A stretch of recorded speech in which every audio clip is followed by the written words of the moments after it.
Praise the lord. దేవునికి మహిమ కలుగునుగాక. లూకాసు వార్త 12వ అధ్యాయం 35వ వాక్యాన్ని మరి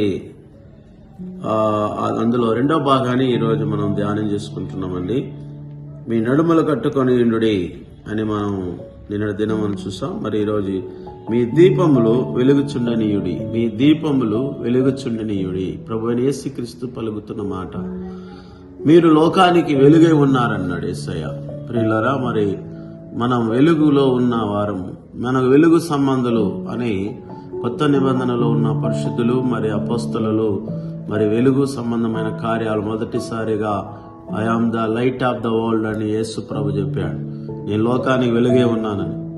కాబట్టి మీరు కూడా చీకటిలో నడుచుకొనక వెలుగు కలిగి ఉండుడి అన్నాడు యేసయ్య. ప్రియ సహోదరి సహోదరులారా, మరి మన యొక్క దీపములు వెలుగుచుండనీయుడి, అది ఆరిపోకూడదు. ఆరిపోని దీపాలుగా మనము ప్రభు కోసం ఈ భూలోకములో వెలుగుచుండినప్పుడు ప్రియులారా, మనం వెళ్ళబోతున్న ఆ వెలుగు సంబంధమైన మహోన్నతిని దేవుని యొక్క ఆ వెలుగు రాజ్యం, మహిమగల రాజ్యం అది. మరి గొర్రె పిల్లయ్య దానికి దీపము. అక్కడ ఆ ప్రభువే దేవాలయం అని రాయబడింది. ప్రభువే అక్కడ దీపమై పరలోక రాజ్యం అంతటిని వెలిగిస్తున్నాడు ఆయన.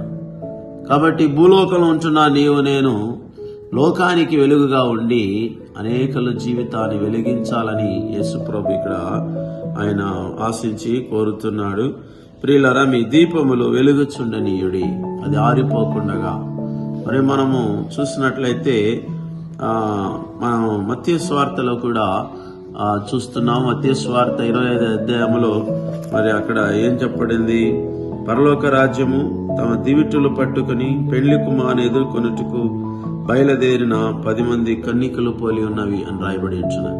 ప్రియ సహోదరి సహోదరులారా, మరి యొక్క సమయంలో మీరు పరలోక రాజ్య సంబంధమైన ఉపమాన రీతిగా మరి దివిటులు అంటే వెలుగు గురించి ప్రభు మాట్లాడుతున్నాడు. మరి ఈ లోకములో జీవించేటప్పుడు నువ్వు ఎప్పుడైతే వెలుగు కలిగి జీవిస్తావో నువ్వు వెళుతున్న రాజ్యము అది మహిమగల రాజ్యంగా ఉంటుంది. ఒకవేళ నువ్వు ఇక్కడ నీ దీపం మారిపోయి అంధకారమై పాపమును ప్రేమించి పాపంలో జీవించినట్లయితే కారిన అగ్నిలో పడవలసి వస్తుంది. అక్కడ అగ్ని ఆరదు, పురుగు చావదని రాయబడి ఉంటున్నది. మరి అక్కడ అనేక మంది పరిశుద్ధులు కూడా వెళ్లి చూసి వచ్చినట్లుగా తమ లేఖనాలు రాస్తున్నారు. ఈ దినాలలో అనేకులు కూడా నరకాన్ని చూసినట్లుగా పరలోక చూసి వాళ్ళు యొక్క సత్యపూర్వమైన సాక్ష్యాలతో వాళ్ళు చెప్తున్నారు. కాబట్టి మరి సమయంలో మనం ప్రార్థన చేద్దామండి. మీ వెలుగు ఆరిపోకూడదు. ఆరిపోని దీపాలుగా ఎట్టి పరిస్థితుల్లో గాని ఎలాంటి శోధన వేదన వచ్చినా మీరు దేవుని కొరకు వెలుగునివ్వాలి, సత్యములో నడవాలి, సత్ప్రవర్తన కలిగి ఉండాలి, పరిశుద్ధులుగా నిలబడాలి.